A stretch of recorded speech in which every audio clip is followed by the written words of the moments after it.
It's finally happening. After years of discussion and speculation, the LEGO Group and Nintendo are teaming up to provide the world with Super Mario LEGO. Forget Super Smash Bros. This right here is the most difficult, improbable crossover in gaming history. With Nintendo LEGO, it's not hard to figure out why this crossover is happening. It's Nintendo LEGO. It's wonderfully obvious. Instead, what's more fascinating is why we didn't get Mario LEGO sooner. This tale stretches back decades, to a time before Nintendo even made computer games, and a healthy bit of copyright infringement that set the two companies at odds. First off, let's address the simple question. Why has there not been any Mario LEGO before? We already have Sonic the Hedgehog LEGO. There's Minecraft LEGO, Overwatch LEGO, even Portal LEGO. Surely Nintendo LEGO would make a lot of sense. And yet, there have been several extenuating circumstances stopping this collaboration from happening.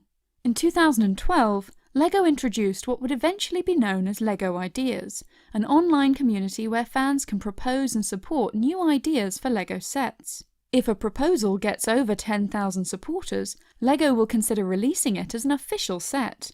The first fan set to be made was a licensed Back to the Future DeLorean, and licensed sets have been common on the site ever since. Several times, LEGO fans have proposed Nintendo-licensed sets. Every time LEGO has given an excuse for why these can't be made. In 2012, Mingles suggested a set based on The Legend of Zelda, which would feature custom Link, Zelda and Ganondorf minifigures. The set got over 10,000 supporters, so it seemed like it would be made, but LEGO shut it down. There were too many new moulded pieces, LEGO claimed. The set would be too costly to produce. Not to be deterred, Mingles set up his own online store 3D printing the pieces people would need to build his set. You can buy a LEGO Master Sword from him, and while it's a bit pricey, there's no denying it's amazing. Over the past few years, many other Zelda LEGO ideas have earned over 10,000 supporters, but LEGO has shut them down each time. Nevertheless, with every rejection, LEGO has encouraged fans to keep submitting additional ideas for Zelda sets. Indeed, one set based on Breath of the Wild, currently under review from LEGO, received a staff pick on the LEGO Ideas website, which does bode well. It's clear that at least someone at LEGO wants to make a Zelda set happen, even if fan creations keep getting rejected. The same is not true of Pokémon and Mario LEGO sets. LEGO has, in the past, flat out refused to allow fans to submit sets based on these brands. In 2014, a LEGO set called Pikachu's Pokémon Center Visit was removed from active voting after earning just over 1,000 supporters. In an official response, LEGO made it clear that this set was legally impossible. The official comment said, "We've looked into the possibility of producing a set based on this licensed property, Pokémon. Since the property is owned by a competitor, we've decided it's neither a brand fit nor a strategic fit for the LEGO Group to pursue a license, and so we will not consider Pokémon projects on LEGO Ideas further. We are sorry to be the bearers of this disappointing news." The problem here appears to be that the license for Pokémon toys belongs to LEGO's competitor, which produces the dreaded Mega Bloks range of LEGO knockoff bricks. If there's one thing that LEGO hates, it's unofficial bricks that are compatible with their own products. LEGO typically sues anyone who, like Mega Bloks, creates fake LEGO. What's really funny is that LEGO almost always loses these lawsuits. At present, many elements of the LEGO brick design are considered to be within the public domain. So get ready for the plot twist. These companies that have made fake LEGO bricks, one of them is Nintendo.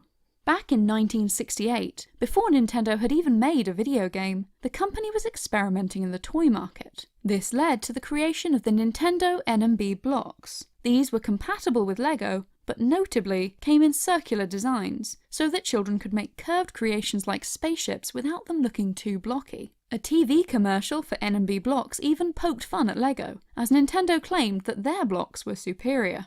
These fake LEGO blocks were available across Japan until 1972, at which point the toy range disappeared entirely. Anecdotal sources claimed that LEGO sued Nintendo to force them to stop, but I've not been able to find any concrete evidence of this, so take that with a grain of salt.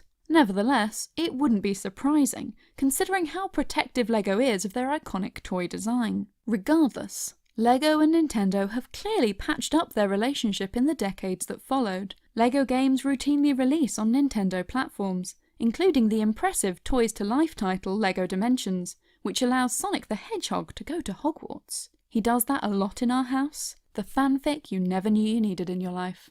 All of this leads us to Super Mario LEGO, which is apparently now a thing. It hasn't been for a long time. All the way back in 2012, even before LEGO rejected Mingle's Zelda idea, the company had banned discussion of Mario LEGO. LEGO fan Ragaroo posted a design for a Super Mario Bros. Themed LEGO set online, and it managed to get 1,185 supporters before LEGO took it down. The company's explanation? As we are huge Super Mario fans, it pains us to say we've looked into the licensing potential and another company has the construction toy license. We will not consider Super Mario Bros. Further. The challenge with allowing IP-related projects is that there is the potential of such a conflict, either with an existing license or with a competitive licensor. Still, it's our view that it is better to be open and allow for possibilities, knowing there will be no answers along the way, than shut out the potential of IP-based products altogether. As with Pokémon, Nintendo had already licensed Mario to one of LEGO's competitors. The brand in question appears to be K'NEX, which is, let's be honest, a bit rubbish. Apparently now LEGO and Nintendo have found a way to make a brand deal work out, and the company's mascot will finally debut in block form.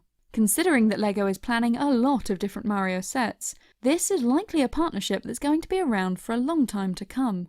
We could even finally see LEGO Zelda in the near future too. The moral of the story is simple. Collaborations can be fun. Everything is better if we stick together. Everything is cool when you're part of a team. With Mario LEGO on the horizon, everything is awesome!